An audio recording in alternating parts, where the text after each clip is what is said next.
Let's talk.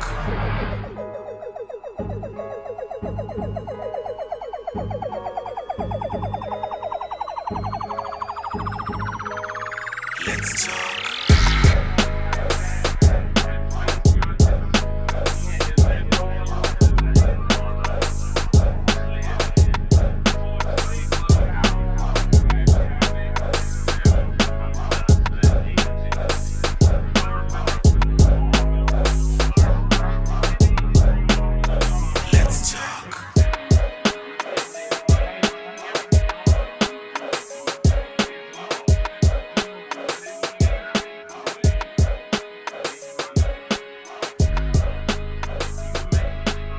Years for her. Yeah.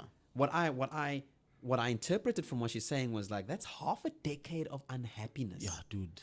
And I was like, it explains why my mom, whenever I would bring a girlfriend, and I want to use this term cautiously because I've only had less than 4 women that's come home with me. Yeah. Yeah. And then even then, they were not allowed to sleep with me.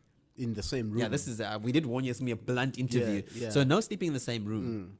Yeah, so definitely no sex. Yeah. In fact, I'll even go as far as saying when I started working, I still had not had sex yet. When I brought my first girlfriend home, we never slept together. Oh, wow. I was 24 then. It's just before I moved to England. Oh. So here's where I'm going with this. Is You are a better man than me, by the way. no. Well, let's see. Let's talk afterwards, right? Yeah. So I get married, and in my marriage, a lot of the stuff that I disliked in my father. My father's great with education. When did you get so married? I got married in 2015. In 2015. 2015. I had met my ex-missus now. I'd met her in 2014. Okay, cool. And But then- you said you had 4 kids before you got married.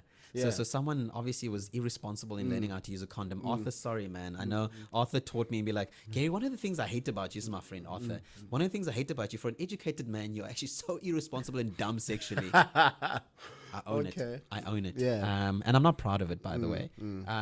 So get married, and then I'm like, remember now, I've come from so many kids, so many, different relationships, and I'm married to this beautiful woman. And sadly, one of the things that I always felt about my ex-wife was she's kind of out of my league.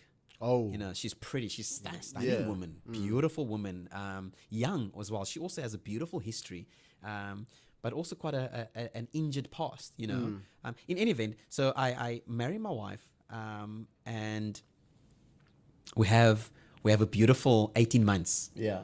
And then soon after that, the old Gerry comes out, the frivolous Gerry. Yeah. Amidst the old Gerry coming out, and every time I get caught for my crap, which is adultery, really, I blow up like any other guy, I suppose. We're not here about any guy. We're talking about Gerry. Excuse for why this happened. Yeah, but I'm traveling. Oh yeah, but work. Oh no, it's just I don't know what that woman is saying on the phone. I mean, it's all stupid. Yeah, And then I'm like, God, man, please cure me of this disease. It's got to go away. I give her password to my phone. She has access to the phone. Soon before you know it, some girl from whenever is like, hey, Zbanban unjani? Ngiyakhumbula hle. Bengicela ungithinte vele. And then she loses her. And then no, she doesn't know that I see it, and then I'm like, change the password quickly. Oh no, I changed the password because I was traveling and I don't want my colleagues going. Obviously, I'm lying. Yeah, I'm lying. And long story short, I hurt that woman. I hurt her to the point where it became physical confrontations. For real? Yeah, very for real. And this is actually what I want to come out with. This is that I became the perpetrator of what I saw my father doing to my mom. I became that person. I will tell my ex-wife that, in fact, my ex-wife, when she's courageous enough to tell her own story, and obviously she'll have her own version of it, is she will tell you of our 6 years of marriage in a just under 7-year relationship. Yeah. 5 confrontations. It's a lot. It's one too many. Yeah. I have physically hit her with my open hand twice. On 2 different occasions. Yeah. I specifically wore this suit because I wanted to remain humble in this conversation, because I remember I actually wore this very same blazer, or the suit rather, when we were in Pezula in Neisner, and she was confronting me about an ex. She was confronting me about an ex, and I didn't like what she was saying, but it was all true. And instead of humbly saying, look, we're here with friends, blah, blah, blah, I got so angry with her. Like I held her and I said, I don't like what you're saying. I don't, but the don't like what you're saying with, like, I don't like what you're saying. Shook her, and I pushed her, and she fell into a hedge. To this day, like, I literally, it's probably the second time I'm wearing this, second or third time. And I thought about that, and I thought, that is who I'd become. So I love the introduction, T-Man, that you gave to me earlier. It's such a flattering introduction, and thank you. Would you have taken me seriously if I actually said to you, hey, look, I've abused a woman before? Would you? Would you have taken me seriously if I actually said, man, I've been a man whore? And you could be like, no, Gerry, easy in the words. But if we really own the good and the bad, then you can start working on who you're really designed to be. And I wanted to speak about this. I wanted to bring this because there's a lot of people. I know of my colleagues now, I don't want any of the people I've worked with before to be nervous about this, but this is about me. It's about me telling my own story. It's also about leaving a legacy for my children. But it's also for me as a gate. Because now that I'm speaking about it publicly, guess what? You're going to watch my every move, aren't you? Yeah. You're going to see me at the airport because I travel a lot. You're going to see me interacting. You've probably seen me before, if not on TV. You've seen me now. And you're going to be like, you're going to do two things. One, that's a bastard that mistreated his wife. Or you could be like, that's a bastard mistreated his wife, but look at what good he's doing now. And I certainly believe that true repentance is actually in the deeds. Let's post this. That is true. Let's post this. That is so true. for me, I've been on my action speaks louder than words. True story. Yeah. So I've been on this journey for 3 years now. Yeah. Hey? It's actually going to 4 years. Actually, in January it'll be 4 years. So a lot of all of those things really culminated, Tsepo, into depression. So I view depression very differently now. When someone says to me they're depressed, I take it very seriously. I've tried committing suicide. Oh, wow. Twice. Really? Unsuccessfully. Praise the Lord. Yeah. I've had my firearm confiscated. Well, not confiscated.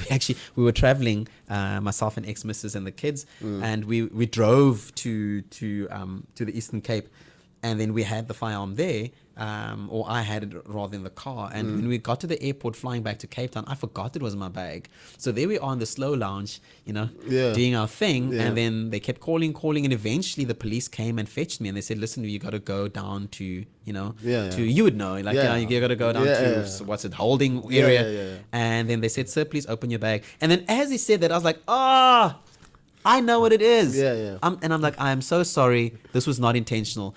They take it, but they take it, and I'm happy that I don't ever recollect. I don't go and collect it. You never collected it? No. So they took it? Yeah. So you just had to go collect it, but you never did? I just had to collect it, never did. But why did you have a firearm in the first place?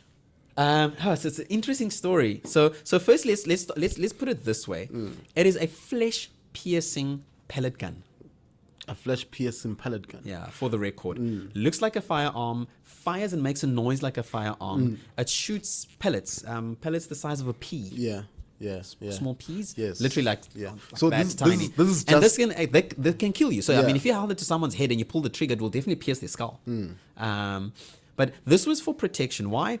Many years ago, 2003, 2004, I'm working out in Khayelitsha as a rep. And that's probably one of the first things that I had closest hijacking attempts that happened to me. And from that day on, I was like, man, I've got to carry a firearm. My older brother, when he moved to Durban, he was actually hijacked, and he was the full Monty.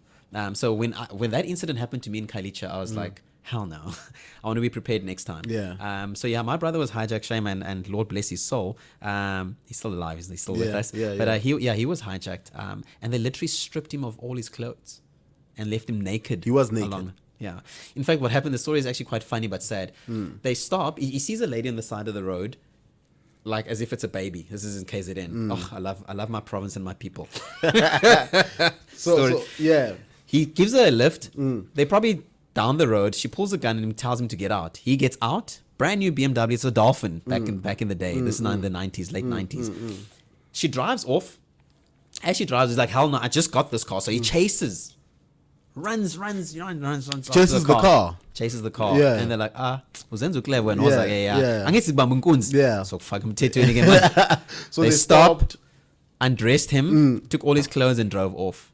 And that, I mean, no, I don't know about you, but I mean, So I wouldn't chase naked. Yeah, well, Like, now you have to. yeah, now you have to like, cover yeah. yourself. And so that's what happened to Okay. him. So this is why I had a firearm. And then also, remember I told you about ex-wife? Yeah, she's a beauty goddess. Okay. Yeah, she's really beautiful. And one of the things that I always wanted was never to be ill prepared to protect them. That's actually why we kept having it. That's Okay. also my interest in martial arts and those things. It's literally about how do I protect my You just family. wanted to protect your family. Yeah, Okay. I've been mugged a few times. Yeah. Cape Town's actually, funny enough, the first place I was ever mugged, and I just dislike the city Yeah. from. I got marked you twice as well.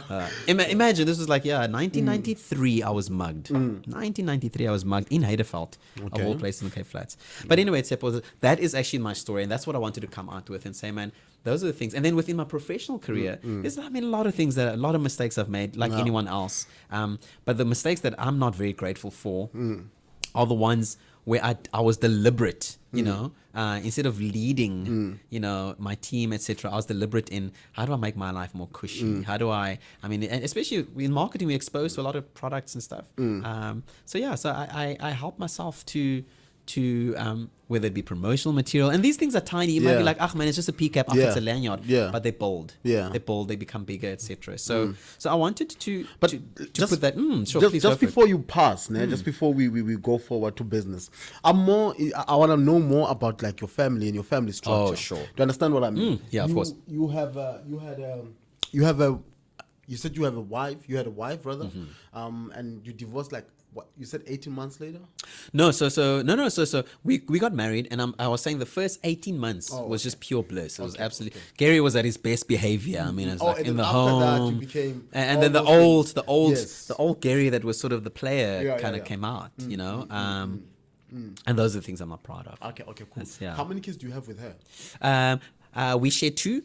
She has an older boy from a previous relationship, but when we married, I had to pay lobola for him too. So I won't mention his name, but we have two boys, and then we have one we consume them in the marriage. So hold on. And then say that again. So we have two. Yes. Yeah. So there's so two boys. The one it was from her previous relationship. And then you paid lobola for because you have to marry everybody. Yes, true. True story. And then you had one in and then I had one in marriage. Yeah. Having said that, I had kids before that. So when I just moved back from Oxford University, you want to call her a varsity sweetheart. I'd met her post my Oxford. Where was that? In England. In England. Yeah, in England. Okay, I we spent need some to time get in into England. that. Yeah, no, definitely, sure. Yeah. So I had my firstborn. Is a boy. Beautiful character. He looks a lot like me. He is me. He breathes me. And I've been told that he's as charming as me, and I see it in him. And so hence why I wanted to do this, to say, hey, bud, look, this is all good and well, but watch out. You know that could lead you to as much as don't be that person. Don't learn from your old man's mistakes. Had him. 3 years later, I had a beautiful daughter. Unfortunately, I wasn't here for her birth. I was actually traveling in Spain with work at the time. And that kind of broke me, but we'll get into that relationship. And I subsequently had 2 other daughters with the same person. So, and they're stunning babies. I mean, you saw them when I was speaking to them earlier as them. Cute. And then I met my missus, and then obviously we had our oldest son.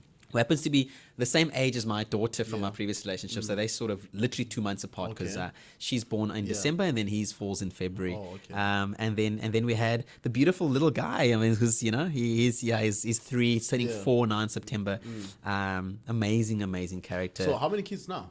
So I've got 3 boys and 3 girls. So 6 kids. Yeah, 3 boys and 3 girls. And who knows, you know, there might be another one coming soon when I get married again. I'm very young. I want to get married though first. I think, I definitely want to. I want to get married again. Okay. Yeah, I don't want to get married again. Do it right now. Yeah, I want to do it right. And marriage is beautiful, man. If there's one thing that I've learned from my ex-wife is that the institution of marriage is sacred. I mean, she used to send me, sadly, these things came to me as we were literally separating, and she was like, the way you treat your wife says a lot about how you feel and respect Jesus Christ. And it's so true. Yeah, that is so true. That is very true. Yeah. So England, how did you get to go study in England? Did you pay for that? Did you get sponsorship? Like, how did you... Thank you, Tebo. It was beautiful. So now we can leave the serious stuff out and just speak about where does my love for marketing start? So I graduated from the University of Cape Town in 2003. I've read a degree in politics and economics at UCT, which, by the way, is the best institution in Africa. I have to put out there, go Ikeys. I then spent a year on SAB's graduate program. Yeah. I start off as a trainee rep, then go become an events rep, business development rep, etc. And my job was to make sure that breweries delivered beer to restaurants ordering less than 10 cases. So we speak about like this so that we can. Let's talk. Did you send me a picture? Did you take a picture of it? Hey, how's it going? That's Shitley. That's Shitley. Who's gonna tell me shit about what I said? Is it? I was wondering who's Shitley. I wasn't sure. I was thinking, is someone still coming? I saw you coming in. I wanted to look. Naturally, be like, hey, how's it going? Oh, okay, awesome.